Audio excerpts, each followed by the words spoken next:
Hey everybody, welcome back to another episode. I'm your host Richard, and this is Richard Talks, where we are focusing on price.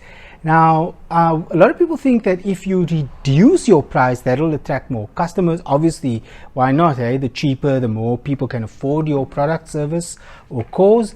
But what if I told you that increasing your price is a secret weapon seldom used?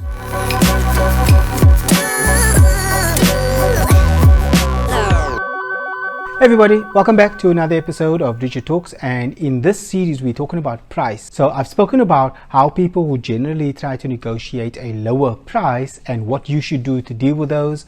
But in this video I want to actually talk about increasing your price. Is it possible for you to increase your price and attract more clients? Well, let's say better clients. So let me give you a few reasons of why you'd want to increase your price versus decreasing your price.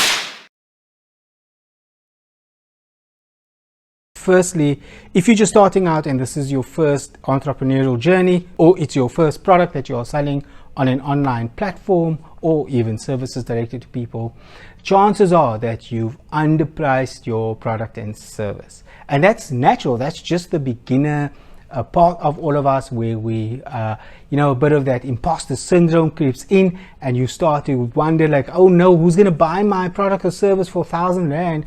I better charge 100 Rand. And we do ridiculous things like that when we're starting out.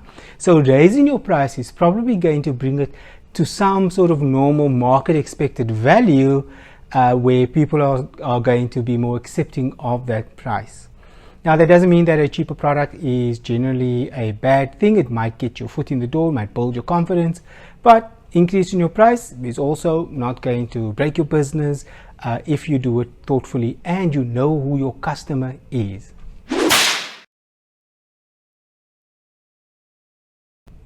So another reason that you might want to consider raising your price is if there's just too much demand and you aren't able to fulfill all the orders that you are getting, or maybe all the coaching calls that you're getting, because you are underpriced. So raising your price is a good way to sort of lessen that demand, and it may get rid of some of the people that might be like, no, I don't really want to pay that extra 200 Rand for that coaching call or for that product or that widget, gadget or cause, and they will go elsewhere.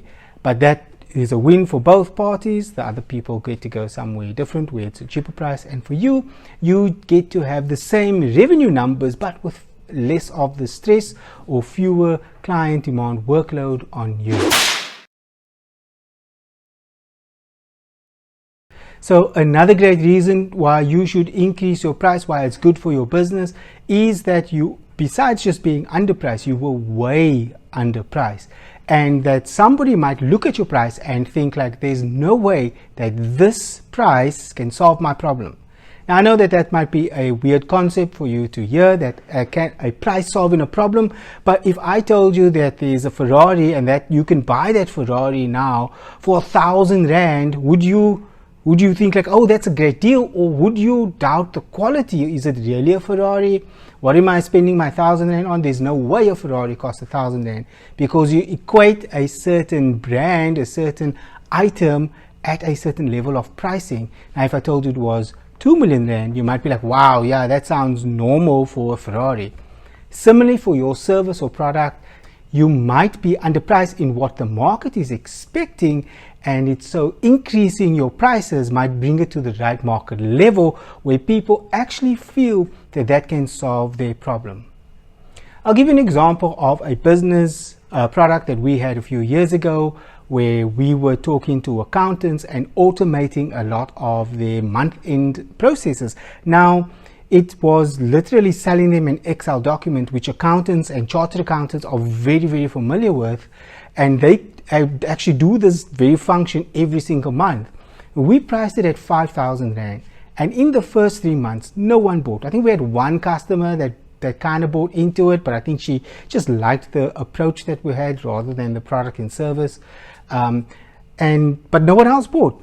So I went back to the drawing board and kind of tried to assess, and somebody actually told me that they said, there's no way that you can solve my problem for 5,000 Rand.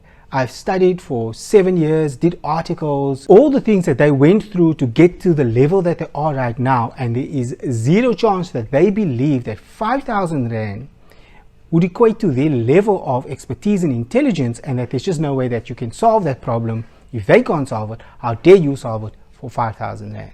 So what I did was I increased the price to 28,000 Rand, and we made so many sales in that first month compared to what we were trying to do in the last 3 months. And the only thing we did was increase the price. That made people feel like that the price that they're going to spend, that they're going to invest, not just by buying the product, by also investing their time with you in going through this process of whatever your product or service is, that amount of money seems worth it, more realistic than the price maybe that you were charging. So those are 3 reasons why I think you want to level up your pricing. Another advantage of leveling up your price is simply because of the different type of customers that you get. Now that doesn't mean you just level up your price for no particular reason. It might mean that you are getting lots and lots of complaints about arbitrary things. Leveling up your price would simply mean that someone paying that extra fee, for example, the 28,000 Rand price tag that we were charging for a product that we initially were selling for 5,000 Rand, suddenly in the sales process, people weren't asking us random questions because 5,000 Rand is affordable for them, but their purchasing experience wasn't at the 28,000 level, so they were still worrying about, you know, little things that just weren't important. And so you might find that as well, if you increase your price, the customer that can afford that new price, that higher price tier, doesn't really worry about little things that has actually nothing to do with your product or service. So those are some great reasons of why you might actually want to increase your price, and how for us it did work in actually getting us more customers, because of we're just inexperienced in the beginning. Your pricing is too low. You need to get your price to the level where the market expects it to be, and then add in your value, the things that you do that's different to everyone else, and that's going to be what people are buying into, the uniqueness of you. Now, people might call that a USP or unique selling proposition, but I like just to think of it, it's what makes you special. That's what people buy into, is the thing that makes you special. So I hope you enjoyed this video. I hope that you are going to relook at your price. And if you want to get in contact with me, obviously all my details are in the description below. You can reach out to me. And if this series was fantastic for you to follow along, or you haven't seen of the other videos, please check it out over here. You can see the full playlist, or head to my website, richardtalks.co/pricing, and you get all the details there. And I can't wait to chat to you and to see all of you in the next video. Have a fantastic day. Cheers.